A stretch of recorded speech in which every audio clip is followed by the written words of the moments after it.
Morning बच्चों, आज हमारी 10th क्लास की बेटा 10th क्लास की 15वीं वर्कशीट आई है। क्लास टाइम दिनांक है आज 9 अगस्त। तो सबसे पहले बच्चों हम इसमें अपना नाम लिख लेंगे और अपने क्लास टीचर का नाम लिख लेंगे। आज भी हमारा जो आया है एक अनसीन पैसेज आया है, अपठित गद्यांश, जो कि एक तरह से हमारा सिलेबस का ही पार्ट है। हाँ, इसको पढ़ के हमको प्रश्न के उत्तर देने हैं। तो चलिए पढ़ते हैं और स्टार्ट करते हैं। प्यारे बच्चों, आज हम खेलों के बारे में चर्चा करेंगे और कुछ जानकारी प्राप्त करेंगे। साथ ही खेल हमारे लिए कितना आवश्यक है इसे भी जानेंगे। अब आप निम्नलिखित गद्यांश को ध्यानपूर्वक पढ़िए और पूछे गए प्रश्नों के उत्तर लिखिए। कुछ लोग अपने शरीर और मस्तिष्क की तंदुरुस्ती, आनंद आदि के लिए नियमित रूप से खेलते हैं। हालांकि कुछ अपने जीवन में बहुमूल्य दर्जा पाने के लिए खेलते हैं।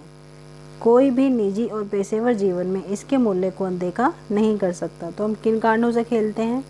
या तो हमें अपनी मन की तंदुरुस्ती, क्योंकि क्या होता है, जो खेल होता है हमें मजबूत बनाता है मानसिक रूप से, शारीरिक रूप से। या तो हम अपने मन और तन की तंदुरुस्ती के लिए खेलते हैं, या फिर हम कोई विशेष दर्जा पाने के लिए खेलते हैं, है ना।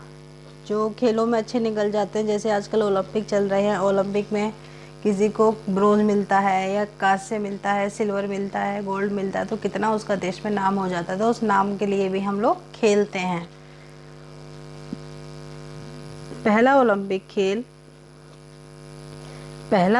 खेल 1896 में एथेंस में आयोजित हुआ था। तो सबसे पहली बार कब हुआ था? 1896 में एथेंस में, जो अब नियमित रूप से हर 4 साल बाद विभिन्न देशों में आयोजित होता है। तो हर 4 साल बाद क्या होता है? हर 4 साल पे ओलंपिक होता है, जो कि अलग अलग देशों में होता रहता है। इस समय ओलंपिक कहाँ हो रहे हैं? 2021 में टोक्यो में।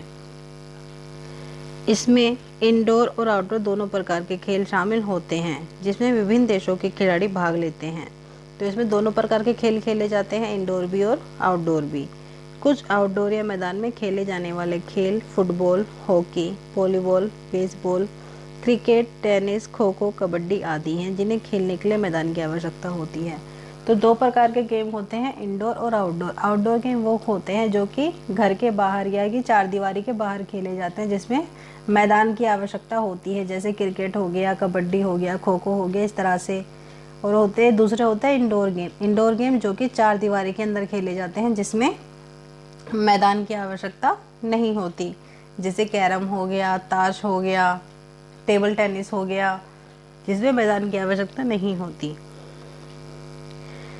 आगे है, खेल गतिविधियों में शामिल होना हमें बहुत से रोगों से सुरक्षित करने में मदद करता है, जैसे गठिया, मोटापा, हृदय की समस्याओं, मधुमेह आदि।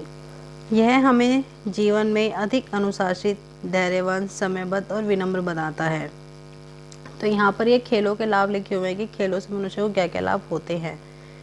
यह हमें जीवन में सभी कमजोरियों को हटाकर आगे बढ़ना सिखाता है। यह हमें बहादुर बनाता है और चिड़चिड़ेपन व गुस्से को हटाकर खुशी का एहसास देता है। यह हमें शारीरिक रूप से तंदुरुस्त और मानसिक आराम प्रदान करता है, जिससे कि हम सभी समस्याओं से आसानी से निपट सकें। तो ये हो गए हमारा पैसेज, हमने पढ़ लिया। अब इसका हम पहला प्रश्न देखते हैं। पहला प्रश्न है, पहला ओलंपिक खेल कब और कहाँ आयोजित हुआ? तो इसका उत्तर हमें पैराग्राफ में मिल गया था कि पहला ओलंपिक खेल 1896 में एथेंस में आयोजित हुआ था। अगला प्रश्न है, ओलंपिक खेल नियमित रूप से कितने समय के अंतराल पर आयोजित किए जाते हैं? तो इसका उत्तर होगा, ओलंपिक खेल नियमित रूप से 4 साल के अंतराल पर आयोजित किए जाते हैं। अगला प्रश्न है, हम किन कारणों से खेलते हैं? तो पहली ही लाइन में आ गया था कि हम अपने शरीर और मस्तिष्क की तंदुरुस्ती और आनंद के लिए खेलते हैं, साथ ही जीवन में बहुमूल्य दर्जा प्राप्त करने के लिए खेलते हैं। अगला है प्रश्न 4, इंडोर और आउटडोर खेलों में क्या अंतर है? तो इंडोर गेम, इसमें हम लिखेंगे कि इंडोर गेम जिन्हें खेलने के लिए मैदान की आवश्यकता नहीं होती, जैसे कैरम, शतरंज, टेबल टेनिस, पहेली आदि। फिर है आउटडोर गेम, आउटडोर जिन्हें खेलने के लिए मैदान की आवश्यकता होती है, जैसे फुटबॉल, हॉकी, वॉलीबॉल, टेनिस आदि। अगला प्रश्न है, खेल हमारे लिए बहुत लाभदायक है, कुछ प्रमुख लाभों को लिखिए। खेलों के क्या लाभ हैं? तो इसमें आखिरी पैराग्राफ में सारे खेलों के लाभ ही बताए गए हैं। तो हम लिख सकते हैं कि खेल हमें बहुत से रोगों से सुरक्षित करने में मदद करता है ना। यह हमें जीवन में अधिक अनुशासित, धैर्यवान और विनम्र बनाता है। यह हमें शारीरिक रूप से तंदुरुस्त और मानसिक आराम प्रदान करता है आदि।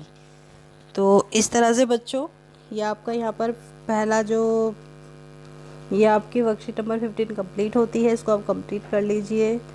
ओके बच्चों, have a nice day. Thank you.